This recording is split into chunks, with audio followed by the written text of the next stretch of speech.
Rencontre statutaire du Conseil supérieur de la magistrature, deux rapports dont les performances des juridictions et l'apport de la justice dans la lutte contre les actes terroristes étaient au cœur des échanges.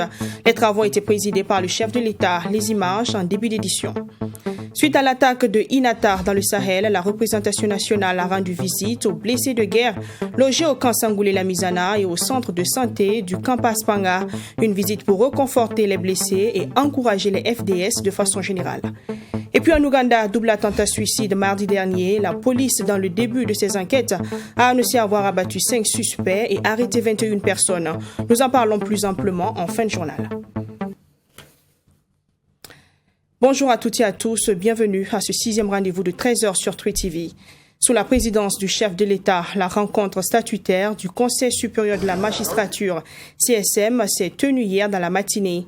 Garant de l'indépendance du pouvoir judiciaire, Rochma Christian Kabouré a souhaité que la rencontre participe à la prise de décision permettant de renforcer la célérité dans le traitement des dossiers et la crédibilité de la justice. Les travaux de la rencontre portent sur la lecture suivie d'échanges sur la synthèse de 2 rapports relatifs aux performances des juridictions et à l'apport de la justice dans la lutte contre les actes terroristes. Je vous propose un extrait du discours du président du Conseil supérieur de la magistrature.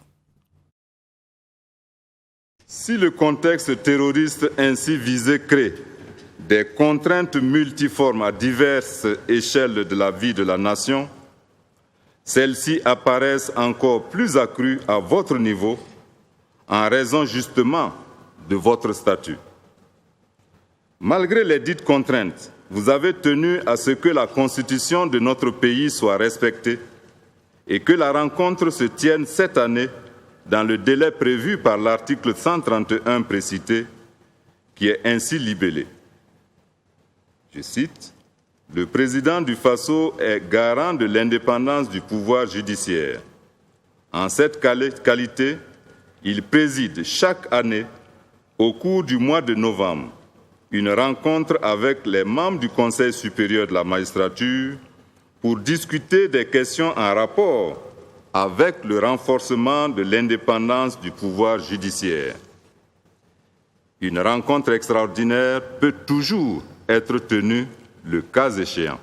Dans ce contexte où la synergie d'action est plus qu'une nécessité, le Conseil supérieur de la magistrature reste convaincu que les pistes de solutions qui résulteront du croisement des rapports et des échanges qui vont s'ouvrir bénéficieront de votre très haute attention, le tout dans l'intérêt et pour le bonheur du peuple burkinabé.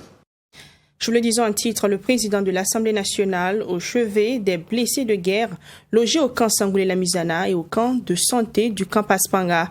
Alassane Bala Sakande était accompagné des ministres de la Sécurité et de la Santé.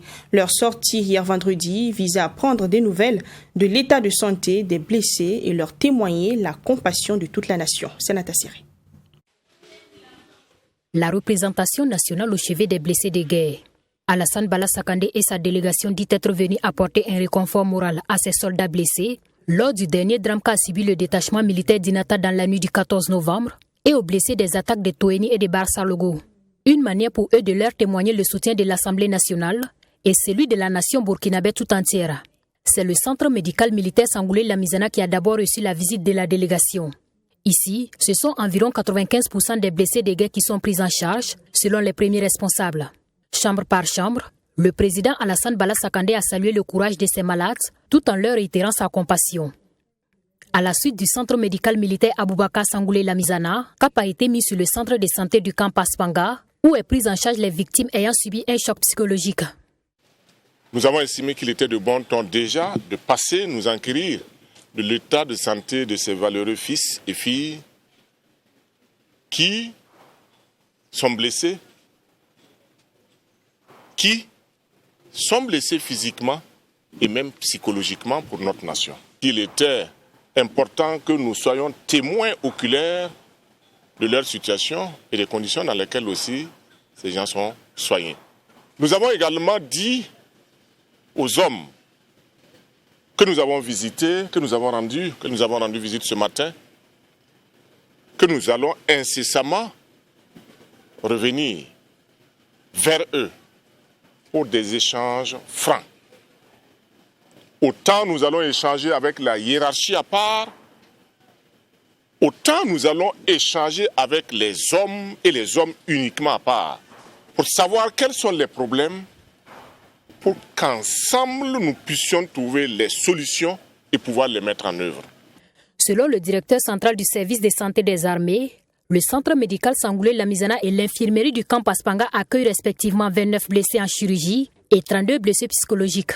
À l'en croire, la prise en charge de ces blessés de guerre se fait sur un fonds dont dispose l'armée. En principe, aucun militaire blessé en opération ne doit payer quelques soins que ce soit de sa poche. Il y a un fonds de blessés en opération. Quand ces blessés vont sortir de l'urgence, ils vont être présentés devant un comité de santé de la Carrefour qui va dire si ces maladies sont imputables au service ou pas. Et quand vous êtes blessé en guerre, d'office, c'est imputable au service. La Carrefour prend le relais pour la prise en charge aussi bien au niveau des médicaments, des examens, des prothèses et de tout ce qui s'ensuit. Ça nous fait chaud au cœur que le président de l'Assemblée nationale soit venu nous voir, surtout en ces temps difficiles. Il a visité les malades, qu'il a réconfortés. Il a félicité le personnel pour la prise en charge des blessés. Et surtout, nous voyons que certains problèmes aigus que nous avons vont peut-être être résolus dans les heures qui viennent. On a parlé d'un ampli de brillance pour le bloc opératoire, pour les opérations des eaux. On a parlé d'ambulance à la gendarmerie. Je pense que nos problèmes ont été pris à bras le corps et les promesses du président de l'Assemblée nationale sont pour nous un grand réconfort. Pour faire toute la lumière sur les circonstances de l'attaque du détachement militaire d'Inata qui a fait 53 morts selon les autorités, l'Assemblée nationale a annoncé la tenue d'une plénière le 23 novembre prochain pour entendre le gouvernement à travers des questions orales à lui adressées par les députés sur le drame du 14 novembre dernier en particulier et sur la situation sécuritaire en général. De son côté, la représentation nationale entend diligenter une mission d'enquête sur cette affaire.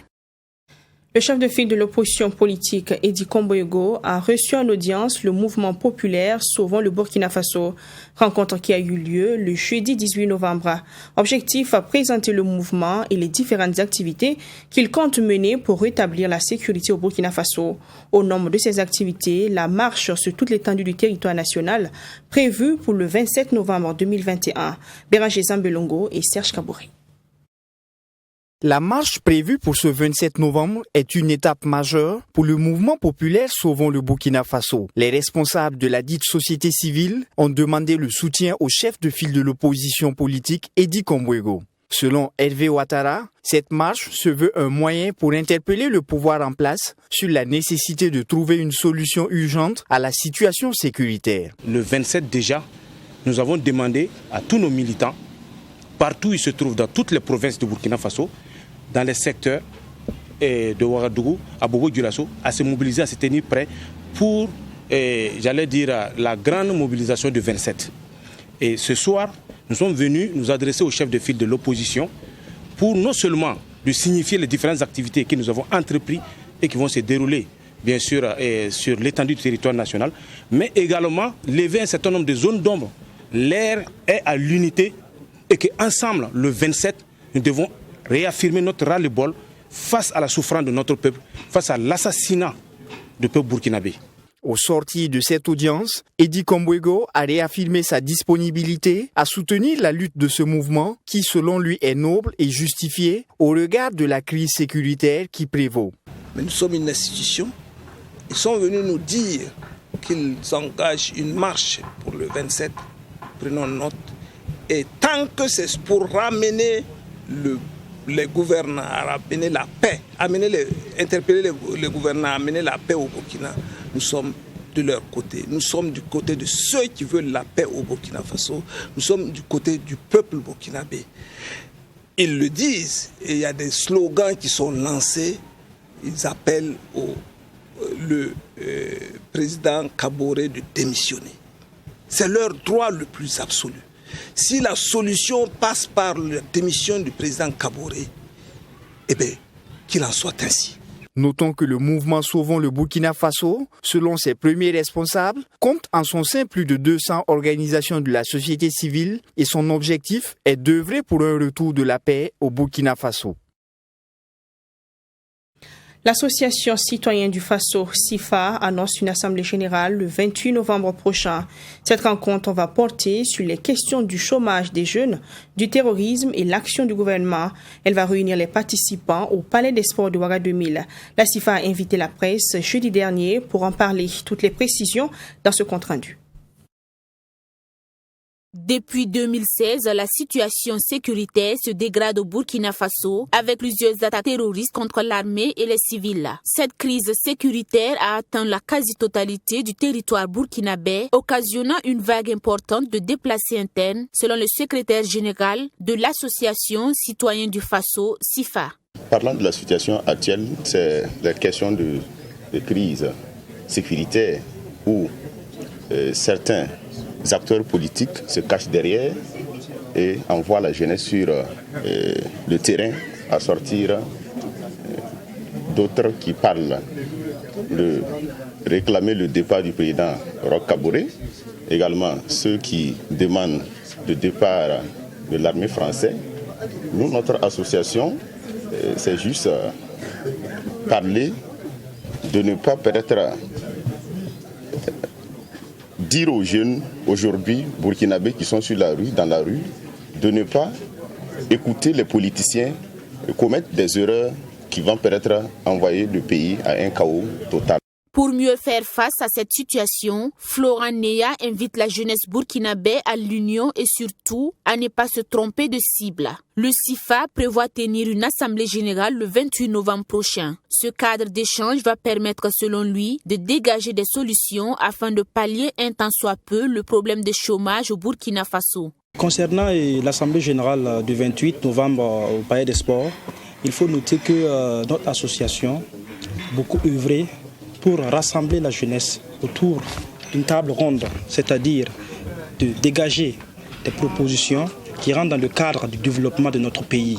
C'est-à-dire au niveau du développement dont je parle, côté jeunesse et côté femmes aussi, l'association, il y a plusieurs associations qui sont là, qui forment, mais qui n'accompagnent pas.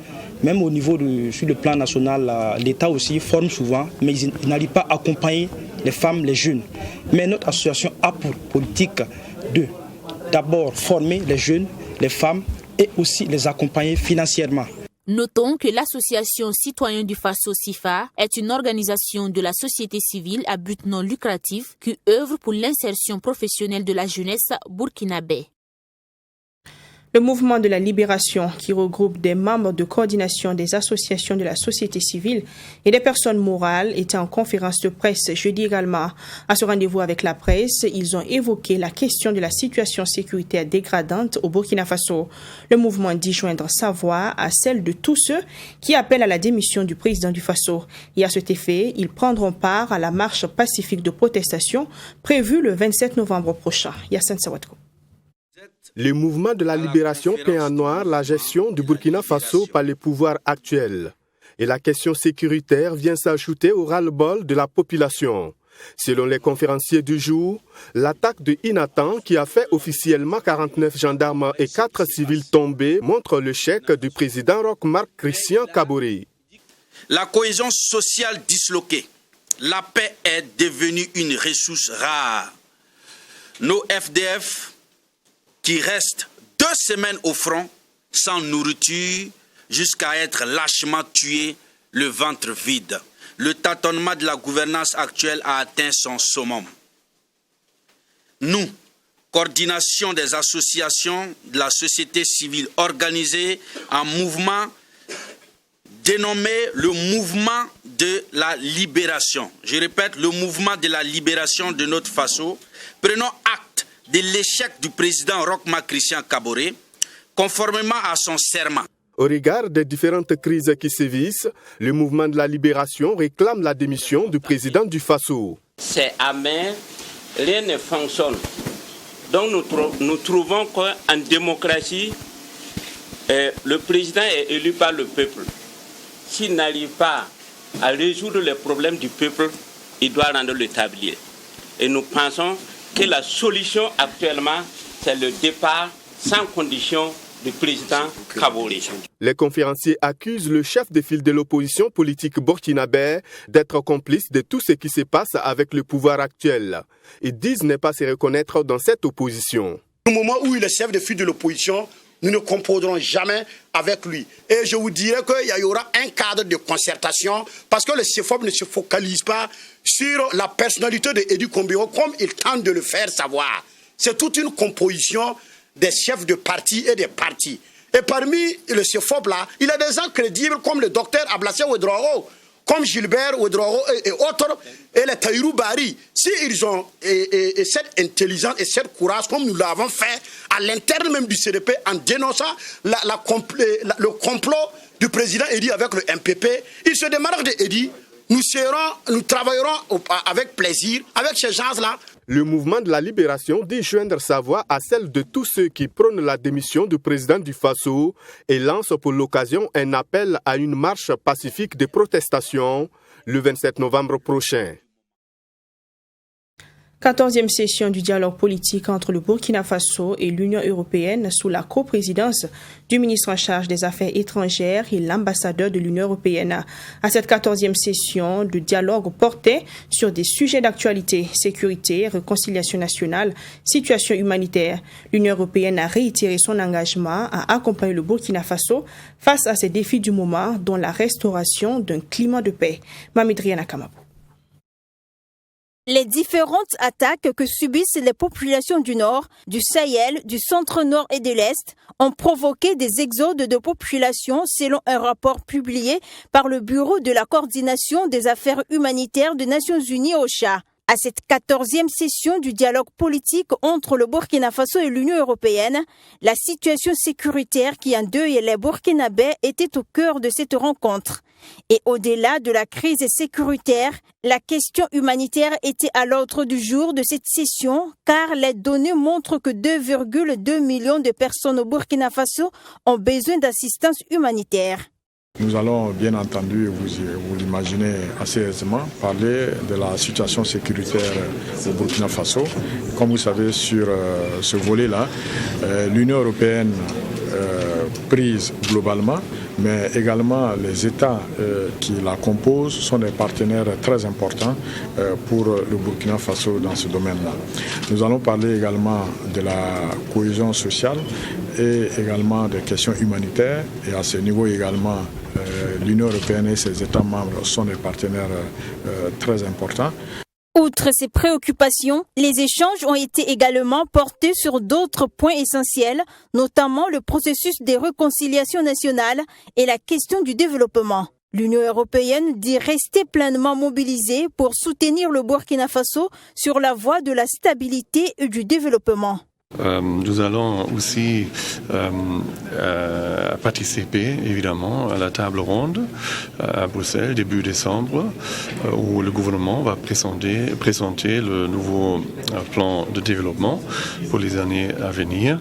Ça sera occasion de encore réaffirmer notre soutien, mais aussi de mobiliser le soutien aussi d'autres partenaires que l'Union européenne pour le développement du Burkina Faso. Il y a des discussions en cours, je peux vous rassurer.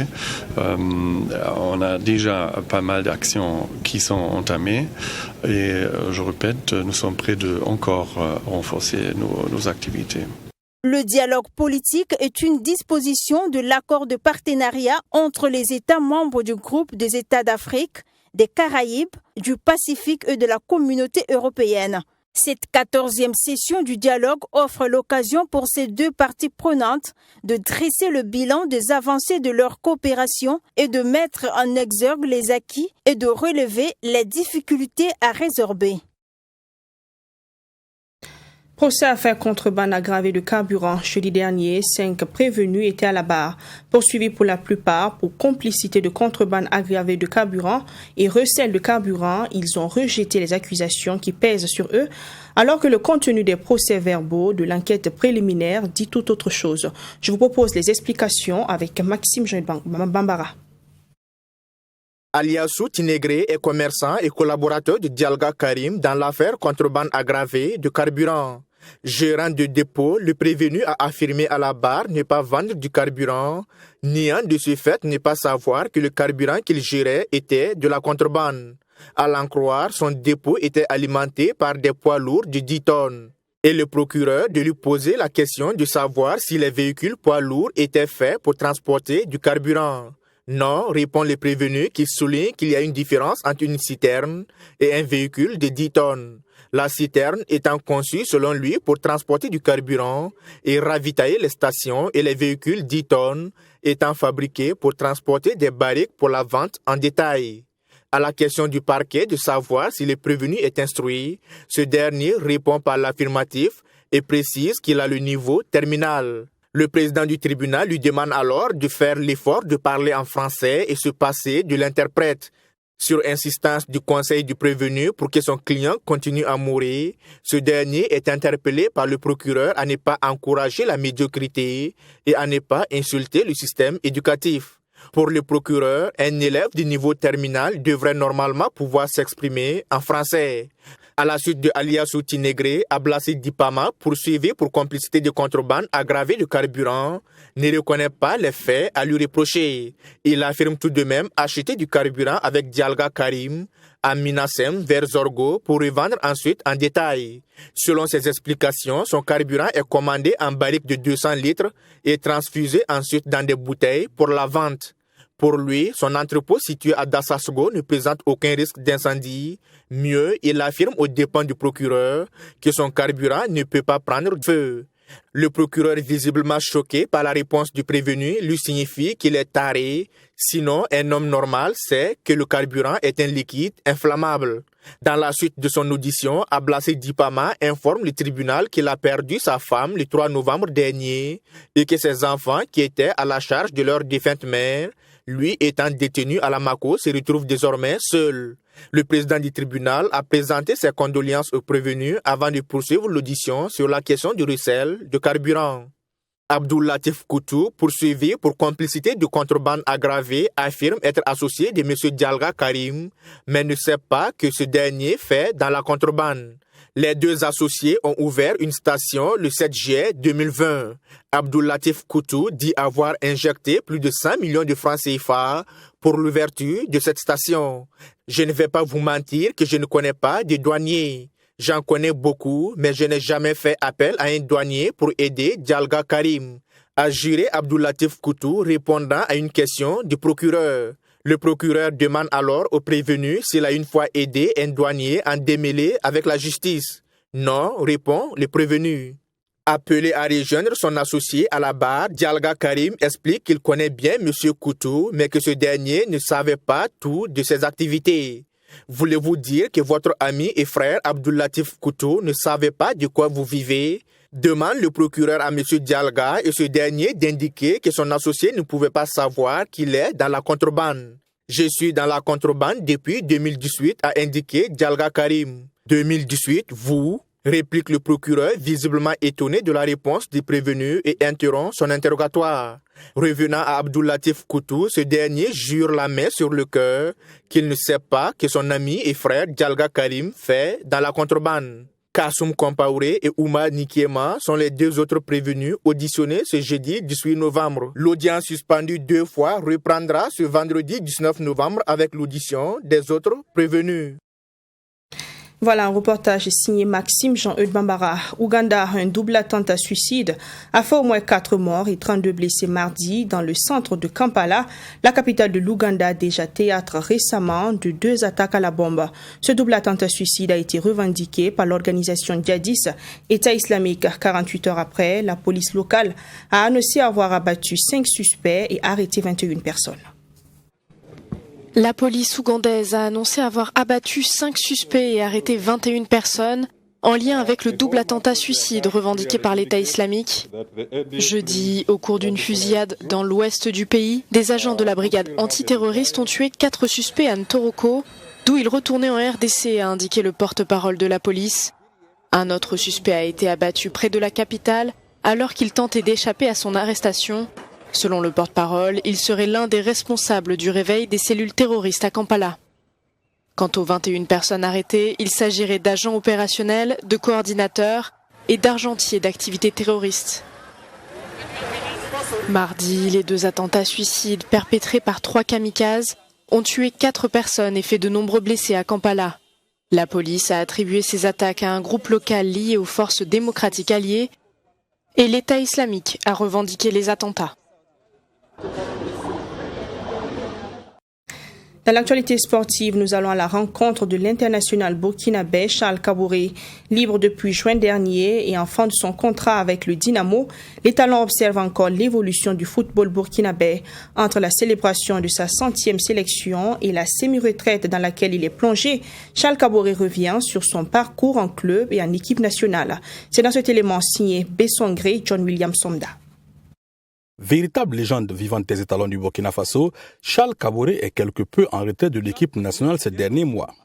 Après 15 ans en sélection, le successeur de Dagano au Capitana a connu la période de grâce des étalons avec notamment une finale de CAN en 2013. Honoré en mars dernier à l'occasion de sa 100e sélection, Charles ne s'imaginait pas atteindre une si longue longévité au sein des étalons.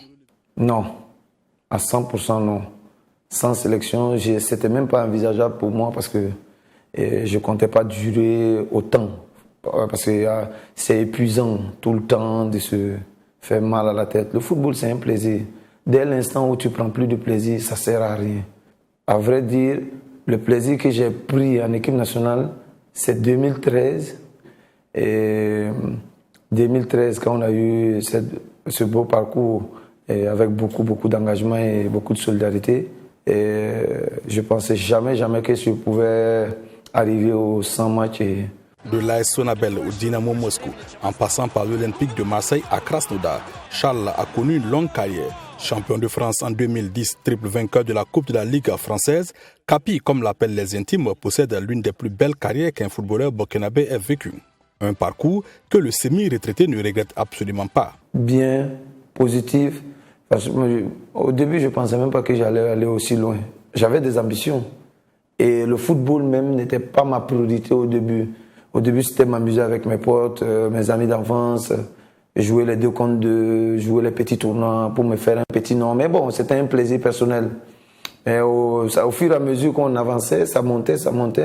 Et franchement, je suis reconnaissant de la carrière que j'ai menée, des gens qui m'ont poussé à être ce que je suis aujourd'hui. Et si je juge ma carrière, une très bonne carrière. Même si ça venait à s'arrêter demain, je suis fier. Et c'est une fierté aujourd'hui. Si la carrière en club est magnifique, celle en sélection ne l'est pas moins. En effet, il a connu une CAN avec les U20, puis 5 avec les A, avec en prime 2 présences sur le podium, une finale en 2013 et une 3e place en 2017. Mais alors que l'on pouvait se dire que l'absence de Coupe du Monde pouvait être perçue comme un bémol, Charles Kabouré se veut clair et nous prend à contre-pied. Non, la Coupe du Monde, ce n'est même pas dans mes ambitions, de mon objectif, non. Et j'ai eu la chance 2 fois de me qualifier, de nous qualifier, bon, nous, avec tous les anciens, de se qualifier pour la CAN, Coupe du Monde et, au Brésil. Et celui de la Russie, c'était vraiment à notre portée. Et on ne l'a pas eu. Et je pense que la motivation, le moral, moi, franchement, je ne suis pas motivé pour jouer la Coupe du Monde et les éliminatoires de la Coupe du Monde, franchement. Sans club depuis la fin de son contrat avec le Dynamo, Charles ne s'imagine pas pour autant mettre un terme définitif à sa carrière. Non, ma fin n'est pas encore prête. Je vais jouer jusqu'à 40 ans, 45 ans. Je me blesse moins, je me sens bien. Et peut-être les belles années sont à venir. Le Real de Madrid peut m'appeler demain. Je suis ouvert, à tout moment, non. Pour leur recommande des sélections avec 103 caps, Charles Kabouré pourrait manquer la prochaine édition de la CAN au Cameroun, la première pour lui depuis 2010. Car cela ne tienne, il se dit fier du parcours de la sélection des éliminatoires de la Coupe du Monde Qatar 2022. C'est la fin de ce 13h. Merci de l'avoir suivi. Merci d'avoir honoré ces rendez-vous de 13h de cette semaine sur True TV. Je vous donne rendez-vous la semaine prochaine aux éditions de 20h. Excellent week-end à toutes et à tous.